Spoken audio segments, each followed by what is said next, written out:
तो आज हम एक बहुत ही दिलचस्प मौजू पर बात करने वाले हैं। हम देखेंगे कि साइंसदान कैसे कुदरत के ही तरीकों को इस्तेमाल करके ज़्यादा बेहतर, ज़्यादा ताकतवर एंटीबायोटिक्स बना रहे हैं। जरा सोचिए, क्या हो अगर हम बीमारियों से लड़ने के लिए कुदरत के अंदर ही छुपी हुई उन नन्ही फैक्ट्रियों को इस्तेमाल में लाएं। यही वो सवाल है जो आज की जदीद मेडिसिन की दुनिया में एक इंकलाब बर्पा कर रहा है। अच्छा, तो आइए इस मसले की तह तक चलते हैं। सबसे पहले तो ये समझना ज़रूरी है कि हमें नई एंटीबायोटिक्स की आखिर ज़रूरत ही क्यों है, और उसका जवाब है सुपरबग्स का मसला। ये कुदरती अमल है। जब हम एंटीबायोटिक्स इस्तेमाल करते हैं तो बैक्टीरिया वक्त के साथ साथ इन दवाओं के खिलाफ लड़ना सीख जाते हैं। मतलब वो खुद को बदल लेते हैं ताकि दवा उन पर असर ना करे। ये एक ऐसी जंग है जो मुसलसल चलती रहती है। देखिए, एंटीबायोटिक्स आम दवाओं जैसी नहीं है। इनका टारगेट हमारे अपने सेल्स नहीं, बल्कि वो जरासीम हैं जो हम पर हमला करते हैं। और सबसे खतरनाक बात यह है कि अगर किसी एक शख्स में ये बैक्टीरिया दवा के खिलाफ मुज़ाहमत पैदा कर लें, तो फिर ये मसला सिर्फ उस एक शख्स का नहीं रहता, ये सबके लिए खतरा बन जाता है। तो इस बढ़ते हुए खतरे से निपटने के लिए साइंसदानों ने एंटीबायोटिक्स की एक खास फैमिली पर अपनी तवज्जो मरकूज की, और यही हमारी आज की कहानी का हीरो है। ये कहानी शुरू होती है एक फंगस से, जिससे एक मॉलिक्यूल मिला। ये कुदरती एंटीबायोटिक, जिसे सीफेलोस्पोरिन सी कहते हैं, एक अच्छी शुरुआत तो थी, लेकिन सच पूछें तो ये खुद बीमारियों से लड़ने के लिए इतना ताकतवर नहीं था। तो फिर साइंसदान इसमें इतनी दिलचस्पी क्यों ले रहे थे? वो इसलिए क्योंकि इस एंटीबायोटिक फैमिली में ज़बरदस्त सलाहियत थी। ये कई तरह के बैक्टीरिया पर हमला कर सकती थी, पुरानी दवाओं के मुकाबले में कम जहरीली थी, और तो और ये बैक्टीरिया के दिफाई निज़ाम को भी मात दे सकती थी। यहां से कहानी वाकई दिलचस्प होती है। साइंसदानों ने एक ऐसा तरीका ढूंढ निकाला जिससे वो इस कुदरती मॉलिक्यूल को लेकर उसे अपनी मर्जी की शक्ल दे सकते थे। इस सारे अमल का राज एक खास मॉलिक्यूल में छुपा था, जिसे कहते हैं 7-ACA।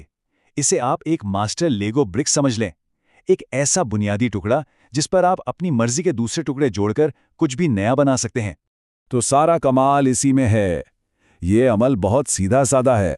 आप कुदरत से मिला हुआ मॉलिक्यूल लें, उसका एक हिस्सा काटकर अलग करें ताकि आपको वो बुनियादी लेगो ब्रिक यानी 7-ACA मिल जाए, और फिर उस खाली जगह पर एक नया, अपनी मर्जी का ज्यादा ताकतवर हिस्सा जोड़ दें। बस इस तरह हजारों नई और मौसर दवाएं बनाना मुमकिन हो जाता है। लेकिन ये लेगो ब्रिक यानी 7-ACA हासिल करने का जो पुराना तरीका था, वो काफ़ी मसले वाला था।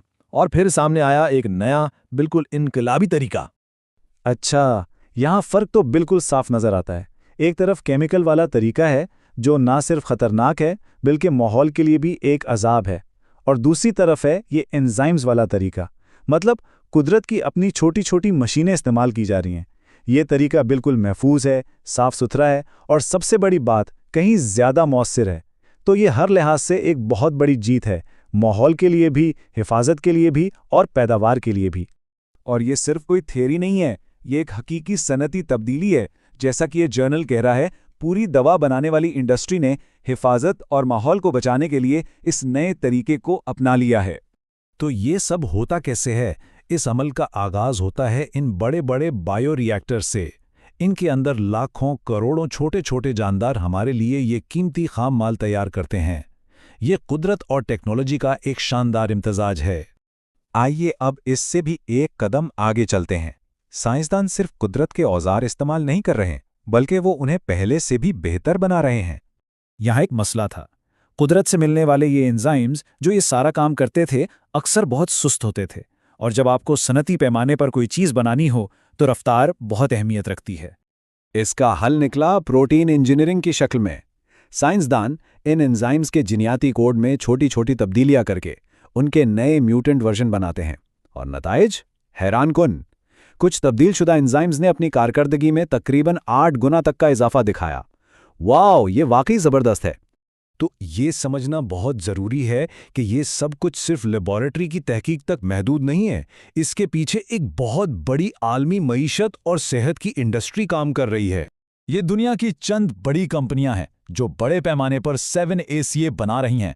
इससे इस इंडस्ट्री के साइज और इसकी अहमियत का अंदाज़ा लगाया जा सकता है।